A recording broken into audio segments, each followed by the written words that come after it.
10ই মুহররমে আল্লাহ রাব্বুল আলামিন ফিরআউনের কবল থেকে মূসা আলাইহিস সালাম এবং বনু ইসরাইলকে মুক্তি দিয়েছেন। এটা ছিল মুহররম মাসের 10 তারিখ। এই নিয়তে আমরা সওম রাখি, এই নিয়তে আমরা রোজা রাখবো। এই দিনেই 10ই মুহররমে ইমাম হুসাইন রাদিয়াল্লাহু আনহু শাহাদাত ঘটে গেছে। এটা প্রায় 60-62 হিজরি থেকে ঘটে। কথা কি বুঝতে পারছেন? আমরা বুঝাতে পারছি না। অনেক পরে এই দিনেই হুসাইন রাদিয়াল্লাহু আনহু শাহাদাতটা ঘটে গেছে। এই কারণে আমাদের মধ্যে একটা প্রচলন হয়ে গেছে যে হয়তোবা এই উদ্দেশ্যে এখানে রোজা রাখতে হয়। আসলে ব্যাপারটা এমন নয়। একটু ব্যাখ্যা করলে বুঝবেন, আমি ব্যাখ্যাটা করতে চাচ্ছি, না হলে আপনাদের ক্লিয়ার হবে না, আর এই বক্তব্যটা হয়তো অনলাইনে যাবে। তো আমি এই জায়গা থেকে আপনাদেরকে একটু ব্যাখ্যা করে শোনাচ্ছি, একটু খেয়াল করেন আমার দিকে। রাসূল সাল্লাল্লাহু আলাইহি ওয়াসাল্লামের ইন্তেকালের পর খলিফা হন আবু বকর সিদ্দিক রাদিয়াল্লাহু আনহু, তারপরে ওমর রাদিয়াল্লাহু আনহু, তারপরে উসমান রাদিয়াল্লাহু আনহু। উসমান রাদিয়াল্লাহু আনহুর এই সময় থেকে শেষের দিকে একটা সমস্যা সৃষ্টি হয়েছে। কি সমস্যা? উসমান রাদিয়াল্লাহু আনহুকে কিছু বিদ্রোহীরা হত্যা করেছিল। একটু বোঝার চেষ্টা করেন, ইতিহাস পড়তে কিন্তু অনেক সময় লাগে, আমি খুব অল্প সময় আপনাকে শেখাচ্ছি। উসমান রাদিয়াল্লাহু আনহুকে হত্যা করেছিল কিছু বিদ্রোহী, ঠিক আছে? যিনি নবী সাল্লাল্লাহু আলাইহি ওয়াসাল্লামের জামাই, 2 জন মেয়েকে বিয়ে করেছেন, জিন্নুরাইন, তাকে হত্যা করেছে কিছু বিদ্রোহী। এরপরে খেলাফতের দায়িত্বে আসেন আলী রাদিয়াল্লাহু আনহু। কে আসেন? আলী রাদিয়াল্লাহু আনহু। আলী রাদিয়াল্লাহু আনহু দায়িত্ব নেন এই মক্কা মদিনা এই জায়গাটুকুর উপরে। তার হাতে সাহাবায়ে কেরাম বায়াত করেন। কিন্তু ওই দিক বলতে বোঝাচ্ছে সিরিয়া, শামের দিকে, সেদিকের গভর্নর ছিলেন মুয়াবিয়া রাদিয়াল্লাহু আনহু। কি নাম? মুয়াবিয়া রাদিয়াল্লাহু আনহু। তিনিও কিন্তু একজন বড় মাপের সাহাবী, ঠিক আছে? তো মুয়াবিয়া রাদিয়াল্লাহু আনহু সেখানে নিজে সেখানকার খেলাফতের দাবি করেন। আলী রাদিয়াল্লাহু আনহুর হাতে বায়াত তিনি করেননি।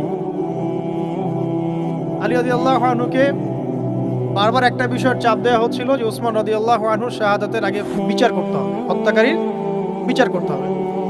তো এখানে একটা দ্বন্দ্ব, মানে একটা পলিটিক্যাল দ্বন্দ্ব সৃষ্টি হলো। ওইদিকে মুয়াবিয়া রাদিয়াল্লাহু আনহু তিনি খেলাফতের দাবিদার হয়ে উঠলেন, এদিকে সাহাবায়ে কেরাম সহ অনেকেই আলী রাদিয়াল্লাহু আনহুর কাছে বায়াত করলেন।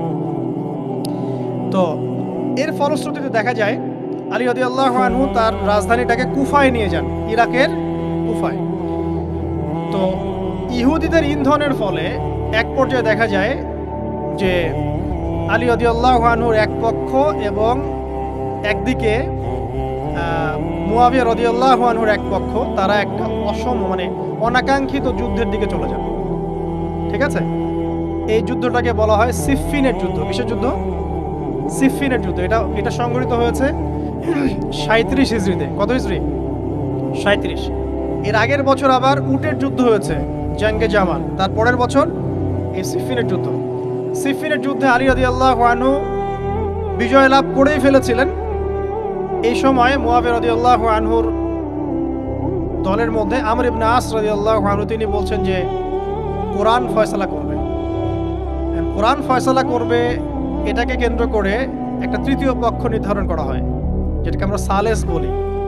এই মুয়াবিয়া রাদিয়াল্লাহু আনহুর পক্ষে একজন, তার নাম আমর ইবনে আস রাদিয়াল্লাহু আনহু, এবং আলী রাদিয়াল্লাহু আনহুর পক্ষে একজন, তার নাম হচ্ছে আবু মুসা আশআরী রাদিয়াল্লাহু আনহু। তারা গিয়ে একটা তৃতীয় পক্ষ করে মীমাংসা করতে চাচ্ছেন যে আমরা কেউ যুদ্ধ চাই না, আমরা ভাই ভাই, আমরা সবাই মুসলিম উম্মার ঐক্যের খাতিরে এখানে একটা সলিউশনে আসবো। তো সলিউশনে একটা আশা হচ্ছিল যে ঠিক আছে, উভয়েই পদত্যাগ করবে, নতুন খলিফা নেওয়া হবে, ঠিক আছে? তো এরকম একটা কথা চলছিল। কিন্তু মুয়াবিয়া রাদিয়াল্লাহু আনহু তিনি তার যে দাবি, এটা ছাড়তে চাচ্ছেন না। এইদিকে আলী রাদিয়াল্লাহু আনহু দলের মধ্যে কিছু মানুষ, প্রায় 12,000, তারা এই দল থেকে বের হয়ে গেল যে আমরা আলীকেও মানি না রাদিয়াল্লাহু আনহু, মুয়াবিয়াকেও মানি না রাদিয়াল্লাহু আনহু, এই আমর ইবনে আসকেও মানি না রাদিয়াল্লাহু আনহু, এবং এই আবু মুসা আশআরী তাকেও মানি না, আমরা কাউকেই মানি না। এবং এদেরকে বলা হয় খারেজি। কি বলা হয়? খারেজি। তারা এইখান থেকে দল থেকে বের হয়ে গেলেন। শুধু তাই না, তারা ফতোয়াও দিল যে আলী এবং মুয়াবিয়া, আমর ইবনে আস, আবু মুসা আশআরী সবাই কাফের। কারণ কি? কারণ হচ্ছে তারা আল্লাহর কিতাব, আল্লাহর বিধান দ্বারা বিচার ফয়সালা করছে না, মানুষের মত তারা গ্রহণ করছে। মানে ওদের উদ্ভট যুক্তি আর কি। তারা আল্লাহর কিতাব দিয়ে ফয়সালা করছে না, বরং মানুষের রায় গ্রহণ করছে। এটা একটা খোরা যুক্তি ছিল। আলী রাদিয়াল্লাহু আনহু এদেরকে দমন করলেন। নহরওয়ান নামক জায়গায় তাদের সাথে যুদ্ধ হলো এবং এই যুদ্ধে আলী রাদিয়াল্লাহু আনহু জয়লাভ করলেন। সিফিনের যুদ্ধটা হয়ে গেল। এখন দেখেন দুইটা পক্ষ পাচ্ছেন আপনি এখানে, আলী রাদিয়াল্লাহু আনহু একটা পক্ষ, একটা কার? মুয়াবিয়া রাদিয়াল্লাহু আনহু পক্ষ। এখন এই যে খারাজিরা বের হয়ে গেল, এখন তো দেখা যায় যে কিছু কিছু শব্দ বললে মানুষ খারাজি ট্যাগ দিয়ে দেয় না? দেখেন এই খারাজি আকীদার সাথে কিন্তু আসলে পলিটিক্যাল সমালোচনার কোনো সম্পর্ক নেই। পলিটিক্যাল দ্বন্দ্বের সাথে, পলিটিক্যাল সমালোচনার সাথে কিন্তু খারাজি বা খাওয়ারিজম মতবাদটা আসলে জড়িত না। এটা কার সাথে জড়িত? ওই যে একদিন বলেছিলাম, খারেজিরা মনে করে কবিরা গুনাহ করলে কোনো ব্যক্তি কি হয়ে যায়? কাফের হয়ে যায়। খারেজিদের আকীদা হচ্ছে কবিরা গুনাহ করলে কোনো ব্যক্তি কাফের হয়ে যায়। এই আকীদাটার নাম খারেজি আকীদা। এটা কি বাংলাদেশে মুসলিমরা লালন করে? কোনো আলেম, কোনো বক্তা, কোনো মুফাসসির, কোনো মুহাদ্দিস আপনাদেরকে বলেছে কখনো এই দেশের মাটিতে যে কবিরা গুনাহ করেছে এরা এদেরকে মেরে ফেলো? বলেছে? কিন্তু আপনি কিছু হক কথা বললে আপনাকে ট্যাগটা খেতে হবে। আসলে এই যারা এই ধরনের মানে বলেছে, একদিন খারেজি ম্যানুফ্যাকচার কোম্পানির সাথে সদস্য, এরা ভাঙাচোরা ইস্যু পেলেই কাউকে খারেজি ট্যাগ দিয়ে দেয়। আসলে মূল বিষয় এরা নিজেরাই খারিজ হয়ে যাচ্ছে দিন দিন। অন্যকে খারিজ করতে করতে নিজেরাই খারিজ হয়ে যাচ্ছে। এখানে দেখেন মুয়াবিয়া রাদিয়াল্লাহু আনহু এক পক্ষে, আলী রাদিয়াল্লাহু আনহু আরেক পক্ষে। ব্যাটেল, যুদ্ধ হয়ে গেল, সিফিনের যুদ্ধ হয়ে গেল। 3 দিন যুদ্ধ হয়েছে। ওই যুদ্ধে কি মানুষ মারা যায় নাই? মারা যায় নাই? মারা গেছে। তো আলী রাদিয়াল্লাহু আনহু তো বলেননি যে ওরা খারাজি। কারা খারাজি তাহলে? যারা এই যে 12,000 সৈন্যের মধ্য থেকে বের হয়ে গেল এবং সবাইকে কাফের ফতোয়া দিল যে আলীও কাফের, মুয়াবিয়া কাফের, আমর ইবনে আসও কাফের, নাউজুবিল্লাহ, আর এই যে আবু মুসা আশআরী তারাও কাফের। বোঝেন। এরপর তারা যখন বের হয়ে গেল, আলী রাদিয়াল্লাহু আনহু তাদেরকে হত্যা করলেন, তাদের সাথে যুদ্ধ করলেন। কিন্তু এদের কিছু কিছু মানুষ বেঁচে ছিল। এরা একটা প্ল্যান করলো। কি প্ল্যান করলো? যে আমরা চোরাগুপ্তা হামলা চালিয়ে এই 4 জনের সবাইকে হত্যা করে ফেলব। কথা বুঝতে পারছেন? 4 জন একই দিনে প্ল্যান করলো। রমজান মাসের 17 তারিখ। কত তারিখ? রমজান মাসের 17 তারিখ। ওইটা সম্ভবত 40 হিজরি। কত হিজরি? সিফিনের যুদ্ধ হচ্ছে 37 হিজরিতে। এটা হচ্ছে কত হিজরি? 40, 3 বছর পর এরা প্ল্যান করলো। এখনকার ওই যে পশ্চিমা গোলকধাঁধায় পড়া কিছু মানুষ যারা কিছু জঙ্গি সংগঠনের নাম লেখা প্ল্যান করে যে হঠাৎ সুইসাইড বোম মারবো, আছে না? এরকম একটা প্ল্যান করলো যে আমরা প্ল্যান করলাম এই 4 জনকে আমরা একদিনে উড়িয়ে দেবো, মারি দেবো। এবং সেই প্ল্যান মোতাবেক তারা কাজ করলো। কাজ করে ঘাপটি মেরে বসে থাকলো। আলী রাদিয়াল্লাহু আনহু ফজরের নামাজে যাচ্ছেন। আব্দুর রহমান বিন মুলজিম নামে এক ব্যক্তি আলী রাদিয়াল্লাহু আনহুকে পুরো তরোয়াল দিয়ে আঘাত করে হত্যা করলো। ইন্না লিল্লাহি ওয়া ইন্না ইলাইহি রাজিউন। কাকে হত্যা করলো? নবী সাল্লাল্লাহু আলাইহি ওয়াসাল্লামের মেয়ের জামাইকে। চিন্তা করতে পারেন? যিনি প্রতিটা যুদ্ধে নবী সাল্লাল্লাহু আলাইহি ওয়াসাল্লামের সাথে ছিলেন, তাকে বললো যে সে কাফের হয়ে গেছে। আর যে হত্যা করেছে আব্দুর রহমান বিন মুলজিম, সে হত্যা করার পরে আল্লাহ শুকরিয়া আদায় করেছে। নাউজুবিল্লাহ। সে বলেছিল যে আমি আল্লাহ শুকরিয়া আদায় করছি যে আল্লাহ আমার হাতে একজন পথভ্রষ্ট মানুষকে মারলেন। নাউজুবিল্লাহ। চিন্তা করতে পারেন? ওইদিকে মুয়াবিয়া রাদিয়াল্লাহু আনহুকে মারার প্ল্যান করা হয়েছে সিরিয়ায়। ওনাকে আঘাত করা হয়েছে, কিন্তু আঘাতটা তার মানে শরীরের সেই জায়গায় লাগে নাই যেখানে লাগলে তিনি মারা যেতে পারতেন। তিনি আহত হয়েছেন, পরবর্তীতে চিকিৎসা করে সুস্থ হয়ে গেছেন। আর এদিকে আমর ইবনে আস এবং আব্দুর রহমান আবু মুসা আশআরী তাদের উপরে হামলা হয়েছে। আমর ইবনে আসের জায়গায় আরেকজন সাহাবী গিয়েছেন নামাজ পড়তে, তিনি ডেড। মানে তাদের উদ্দেশ্য সফল হয়েছে এই জায়গায় যে আলী রাদিয়াল্লাহু আনহুকে হত্যা করা হয়েছে।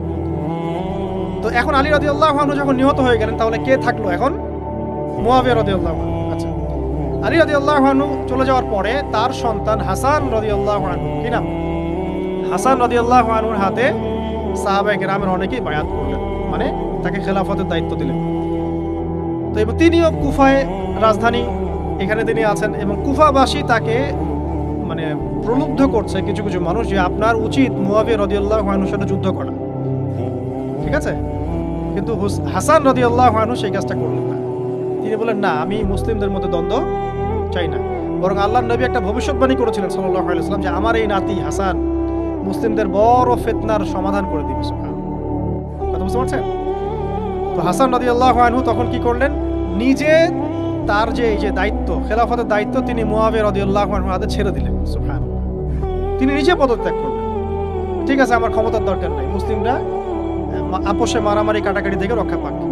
কিছু শর্ত ছিল ওই চুক্তির মধ্যে, যে মুয়াবিয়া রাদিয়াল্লাহু আনহু যে কাজই করবেন সুরাভিত্তিক করতে হবে, হ্যাঁ, আহলে বাইতদেরকে সম্মান করতে হবে, ভাতা নির্ধারণ করতে হবে, এরকম কিছু শর্ত ছিল। ঠিক আছে, তো মুয়াবিয়া রাদিয়াল্লাহু আনহু মেনে নিলেন। এবার কিন্তু সারা মুসলিম জাহানের কে খলিফা হলেন? কি নাম বলেন? মুয়াবিয়া রাদিয়াল্লাহু আনহু। এবং এরপর তিনি একাধারে 20 বছর খেলাফতের দায়িত্ব পালন করেছেন। কত বছর? 20 বছর। 40 হিজরিতে এই যে আলী রাদিয়াল্লাহু আনহু মারা যান, আর 20 বছর খেলাফতের দায়িত্ব পালন করেন কে? মুয়াবিয়া রাদিয়াল্লাহু আনহু। এই সময় মুসলিমরা অনেক উন্নতি করেছে। এই সময় 1700টার মতো নৌ জাহাজ ছিল মুসলিমদের। সাইপ্রাস দ্বীপ থেকে শুরু করে পর্তুগাল থেকে শুরু করে চায়না, এদিকে আফ্রিকা থেকে শুরু করে পুরো যে ভারতবর্ষ সবই মুসলিমদের। চিন্তা করতে পারেন, পুরো বিশাল অর্ধবিশ্বের চেয়ে বড় জায়গায় শুধুমাত্র মুসলিমদের, এবং তিনি ওটাকে শাসন করছেন। কে শাসন করছেন?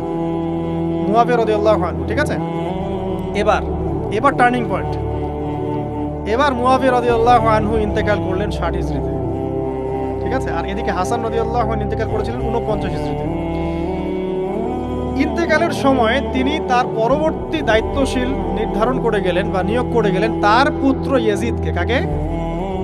ইয়েজিদকে। এই জায়গাটাতে সাহাবায়ে কেরাম রাদিয়াল্লাহু আনহুমের অনেকেই মানেন নাই, কারণ তখন তার চেয়েও যোগ্য মানুষ সমাজে ছিল। ঠিক আছে, তখন আব্দুল্লাহ বিন ওমর বেঁচে আছেন, আব্দুল্লাহ বিন আব্বাস বেঁচে আছেন, আব্দুল্লাহ বিন জুবায়ের রাদিয়াল্লাহু আনহু, বড় বড় জলিল কেদি সাহাবী, তারা তখন বেঁচে আছে। কিন্তু কি করলেন মুয়াবিয়া রাদিয়াল্লাহু আনহু, আল্লাহ তাকে জান্নাতবাসী করুন, তিনি তার ছেলে ইয়েজিদকে শাসন ক্ষমতা দিয়ে গেলেন। এই যে শুরু হলো বাবার পরে ছেলে, বুঝতে পারছেন, রাজতন্ত্র শুরু হলো। এবার সাহাবায়ে কেরামদের মধ্যে অনেকেই এটা মানতে চাচ্ছেন না। যারা মানতে চাচ্ছেন না তাদের মধ্যে আছেন আব্দুল্লাহ বিন ওমর রাদিয়াল্লাহু আনহুর ছেলে, আছেন আব্দুল্লাহ বিন আব্বাস রাইসুল মুফাসসিরিন, আছেন আব্দুল্লাহ বিন জুবায়ের বিন আওয়াম রাদিয়াল্লাহু আনহুর ছেলে, এরকম বড় বড় সাহাবা, এবং তারা মক্কা মদিনায়। তো আচ্ছা, এখন এই সাহাবীদেরকে কি আমরা খারিজি বলবো?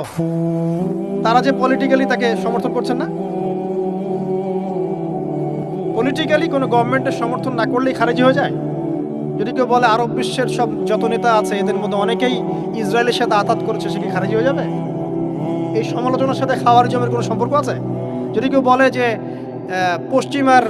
পশ্চিমাদের অস্ত্রশস্ত্র নিয়ে মুসলিমরা ইয়েমেনে হামলা করছে, এটা বললে সে খারিজি হয়ে যাবে?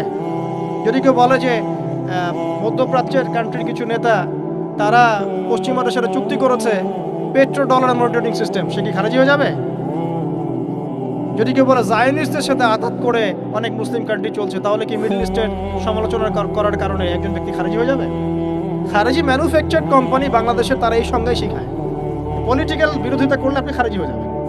অথচ এখানে দেখেন সাহাবায়ে কেরাম রাদিয়াল্লাহু আনহুম মানছেন না ইয়াজিদকে। এবার ইয়াজিদ কি করলো দেখেন। এবার ইয়াজিদ প্রথমত সাহাবীদেরকে কনভিন্স করার চেষ্টা করলেন। তিনি ওখান থেকে তার দূত পাঠালেন, দূত এসে মক্কা মদিনায় বোঝালেন যে আপনারা মেনে নেন, ভালো হবে, ইত্যাদি ইত্যাদি। আব্দুল্লাহ বিন ওমর রাদিয়াল্লাহু আনহু বলেন ঠিক আছে মেনে নিলাম, আব্দুল্লাহ বিন আব্বাস রাদিয়াল্লাহু আনহু বলেন ঠিক আছে মেনে নিলাম। কিন্তু আব্দুল্লাহ বিন জুবায়ের রাদিয়াল্লাহু আনহু মানলেন না।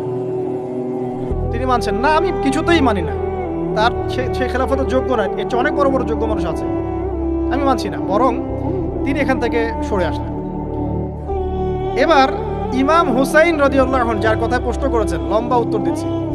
ইমাম হুসাইন রাদিয়াল্লাহু আনহুর হাতে অনেকে বায়াত করতে চাইল যে আপনি যোগ্য খেলাফতের, ইয়াজিদ যোগ্য না, কে যোগ্য? আপনি যোগ্য। এবং তার হাতে কুফাবাসী বায়াত করতে চাচ্ছে, তাকে ডাকছে আপনি মক্কা থেকে চলে আসেন কুফায়। কুফা কোথায়? ইরাকে। আপনি মক্কা থেকে কুফায় চলে আসেন, আমরা আপনার হাতে বায়াত করব। এবার হুসাইন রাদিয়াল্লাহু আনহু সপরিবারে, তার পরিবার আহলে বাইত সবাই নবীর পরিবারের সদস্য, চিন্তা করেন, নবীর পরিবারের প্রায় 80 জন সদস্য, কতজন? তারা এই যে বের হলেন, যাচ্ছেন কোথায়? কুফায়। এবার ওই ইয়াজিদের নিয়োজিত যে গভর্নর ছিল ইরাকের কুফায়, তার নাম আব্দুল্লাহ বিন জিয়াদ। কি নাম? আব্দুল্লাহ বিন জিয়াদ। আব্দুল্লাহ বিন জিয়াদ সে একটা সেনাবাহিনী পাঠালো। সেনাবাহিনীতে সদস্য ছিল 4000। কতজন? 4000। এই 4000 সেনাবাহিনী নিয়ে আব্দুল্লাহ বিন জিয়াদের যে কমান্ডার, তার নাম সম্ভবত আমর বিন, প্রথমে আমের বা ওমর আছে, ওমর বিন সাদ এরকম কিছু একটা, সে আহলে বাইতদেরকে ঘিরে ফেলল। কাকে ঘিরে ফেললো? ইমাম হুসাইন রাদিয়াল্লাহু আনহু, তার ছোট ছোট বাচ্চা কাচ্চা, তার স্ত্রী সন্তান এবং আহলে বাইতের সদস্য যারা। আহলে বাইত মানে বোঝেন তো, নবীর পরিবারের সদস্য। এবার হুসাইন রাদিয়াল্লাহু আনহু যুদ্ধ চাচ্ছেন না, তিনি যুদ্ধ চাচ্ছেন না। তিনি বলছেন যে আমাকে তিনটার যে কোনো একটা পথ বেছে নিতে দাও, আমি তোমাদের সাথে যুদ্ধ করতে চাই না। এক নাম্বার, আমাকে সরাসরি ইয়েজিদের সাথে সাক্ষাৎ করতে দাও, আমি ওর সাথে কথা বলে সলভ করবো, প্রবলেম কি। দুই নাম্বার, আমাকে পথ ছেড়ে দাও, আমি চলে যাই কোনো সীমান্তবর্তী এলাকায়, সেখানে কাফেরদের সাথে যুদ্ধ করবো, জিহাদ করবো, সেখানে মারা যাবো, শহীদ হবো। অথবা আমাকে নিরাপদে আমাকে মদিনায় ফেরত পাঠাও। তার তিনটা যুক্তি কি যৌক্তিক ছিল না? তিনি কে? নবী সাল্লাল্লাহু আলাইহি ওয়াসাল্লামের নাতি, যাকে কোলে নিয়ে নবী সাল্লাল্লাহু আলাইহি ওয়াসাল্লাম অনেক সময় খুতবা দিয়েছেন, নামাজ পড়েছেন, চুমু খেয়েছেন। ফাতিমা রাদিয়াল্লাহু আনহার নয়নমণি, চিন্তা করতে পারেন, এবং যিনি জান্নাতের যুবকদের সর্দার হবেন। কিন্তু এই যে আব্দুল্লাহ বিন জিয়াদের যে সেনাবাহিনী, হুসাইন রাদিয়াল্লাহু আনহুর আর্তনাদ শুনল না। 4000 সৈন্য মিলে 80 জনকে কেটে টুকরা টুকরা করে ফেলেছে। একজন শুধু বেঁচে ছিল, তার নাম জয়নুল আবেদিন। কি নাম? জয়নুল আবেদিন। তিনি একজন বেঁচে ছিলেন, বাকি সবাইকে হত্যা করা হয়েছে। 79 জন আহলে বাইতের সদস্যকে হত্যা করা হয়েছে। খারেজি ম্যানুফ্যাকচার কোম্পানি কিন্তু এদেরকে খারেজি বলছে না, যেন হুসাইন রাদিয়াল্লাহু আনহুকে হত্যা করেছে। আপনি মিডল ইস্টের সমালোচনা করলে খারেজি হয়ে যাবেন, ওদের শেকড়টা চিনেন এখন। অথচ ওরাই কিন্তু ব্রিটেনের সাথে হাত মিলিয়ে তুর্কিদের বিরুদ্ধে বিদ্রোহ করে ক্ষমতা দখল করেছে, জানেন? 1916 সালে 1916 এরাই ব্রিটেনের সাথে হাত মিলিয়ে তুর্কিদের, অটোম্যানদের বিরুদ্ধে বিদ্রোহ করে, সশস্ত্র বিদ্রোহ করে ক্ষমতা দখল করেছে। ওরা খারেজি হয়ে যায়নি। পড়েন, পড়লে জানবেন সত্য কি জিনিস। এবার আসেন মূল পয়েন্টে আসি। এবার যে হত্যা করেছে ইমাম হুসাইন রাদিয়াল্লাহু আনহুকে, সে বর্ষার আগারে, বর্ষার আগা পর্যন্ত, বর্ষার মাথায় হুসাইন রাদিয়াল্লাহু আনহুর মস্তক উঠিয়ে ধরে এটাকে নিয়ে ইয়েজিদের কাছে গিয়েছিলেন। চিন্তা করতে পারেন, ইয়েজিদ যদিও বা এটার আদেশ কিন্তু করে নাই, সে ওই মস্তক থেকে আটকে উঠেছে। এটা তুমি কি করছো? আমি তো এটা করতে তোমাকে বলি নাই। উবাইদুল্লাহ বিন জিয়াদ এই কাজটা করেছে। এখানে আমরা ইয়েজিদকে নিষ্পাপ বলতে পারি না, বিকজ একজন শাসকের আন্ডারে যখন কোনো ক্রাইম হবে, এর একটা দায়ভার তো তার উপর পড়বেই। যদি এটা মেনে নেই যে সেখানে টেকনোলজি ছিল না, অনেক দূরের পথ, খবর পাওয়া যায় নাই, সেটা অন্য ইস্যু হতে পারে। কিন্তু পরের ঘটনাগুলো আমাদেরকে অন্যদিকে নিয়ে যাবে। মনে রাখেন, এই ঘটনাটা হৃদয় বিদারক। এটা হচ্ছে এই 10ই মুহররমের একটা হৃদয় বিদারক ঘটনা। এটা ঘটেছে কত সালে? 62 হিজরিতে। কত হিজরিতে? 62 হিজরিতে। 62 বা 61 আর কি। তো দেখেন, নবী সাল্লাল্লাহু আলাইহি ওয়াসাল্লামের ইন্তেকালের 50 বছর পরে এই কারবালার ঘটনা, এই ঘটনাটা কাকতালীয়ভাবে 10ই মুহররমে ঘটে গেছে। আমরা মনে করি যে এটার স্মরণে আমরা আজকের সওম রাখি, আসলে এটার স্মরণে নয়, ওই নাজাতে মুসার স্মরণে রাখতে হবে। ঠিক আছে? তো কারবালা ঘটনা বুঝলেন, এই 61 হিজরিতে এই কারবালা ঘটনা ঘটে, যেটা স্মরণে অনেকে রোজা রেখে থাকে সমাজে। আসলে এটা স্মরণে নয়, নাজাতে মুসার স্মরণে রাখতে হবে ইনশাআল্লাহ তাআলা। আল্লাহ পাক তৌফিক দান করুন, আমিন। এরপর মদিনাবাসী আর মক্কাবাসী এই যে ইয়েজিদের বিরুদ্ধে খেপে গেল। তারা কিছুতে তার আনুগত্য মানবে না, কিন্তু ইয়েজিদ চাপ প্রয়োগ করতে লাগলো। এক পর্যায়ে সেই যে মুসলিম বিন উকবাকে পাঠালো 10,000 সৈন্য দিয়ে মদিনায়। 3 দিন সে মদিনা অবরোধ করে রাখলো, সবাইকে বলল যে ইয়েজিদের আনুগত্য করতে হবে, অন্যথায় তোমাদের উপর হামলা করো। নবীর শহরে মুসলিম বিন উকবার নেতৃত্বে পিছনে ইয়েজিদ ছিল। ইয়েজিদের শাসনামলে মুসলিম বিন উকবার নেতৃত্বে 63 হিজরিতে 3 দিন মদিনায় ম্যাসাকার চালানো হয়েছে। মদিনার মানুষকে হত্যা করা হয়েছে। মদিনার মানুষ সাহসিকতার সাথে যুদ্ধ করেছে, ডিফেন্ড করেছে, তাদেরকে হত্যা করা হয়েছে। মদিনা লুটপাট করা হয়েছে, ধ্বংসযজ্ঞ চালানো হয়েছে, হাজার হাজার মানুষ মারা গেছে। এখন আমাকে বলেন, যে মদিনার যে মানুষগুলো এই মুসলিম বিন উকবার সেনাবাহিনীর বিরুদ্ধে দাঁড়িয়েছিল, এরা কি খারেজি ছিল? ওরা যে শাসকের বিরুদ্ধে যুদ্ধ করলো? উত্তর দেন। এই খারেজি ম্যানুফ্যাকচার কোম্পানিকে বলেন, উত্তর দিতে বলেন। মুসলিম বিন উকবার নেতৃত্বে যে বাহিনী মদিনা আক্রমণ করলো, আর মদিনাবাসী যে বীরত্বের সাথে ডিফেন্ড করলো, এখন কি মদিনার সব মানুষ খারেজি হয়ে গিয়েছিল? পলিটিক্যাল দ্বন্দ্বের সাথে খাওয়ারিজমের কোনো সম্পর্ক আছে? মানুষকে কি বোঝায়? শুধু তাই না, এই সময় মক্কায় আব্দুল্লাহ বিন জিয়াদ রাদিয়াল্লাহু আনহু তিনিও তার বলয় গড়ে তুলেছেন, তার হাতে মানুষ বায়াত শুরু করেছে। আর ইয়েজিদকে মানুষ মানছে না, বলছে আব্দুল্লাহ বিন জুবাইর, তার হাতে আমরা খেলাফতের বায়াত করব। বহু মানুষ আব্দুল্লাহ বিন জুবাইর রাদিয়াল্লাহু আনহুর হাতে বায়াত করা শুরু করলেন এবং ইয়াজিদ এবার মদিনায় ধ্বংসযজ্ঞ চালানোর পর ঠিক ওই বছরেই, সেম বছরেই আরেকজন ব্যক্তি আছেন হুসাইন বিন নুমায়ের, তাকে কিছু সেনাবাহিনী দিয়ে পাঠালেন মক্কা আক্রমণ করতে।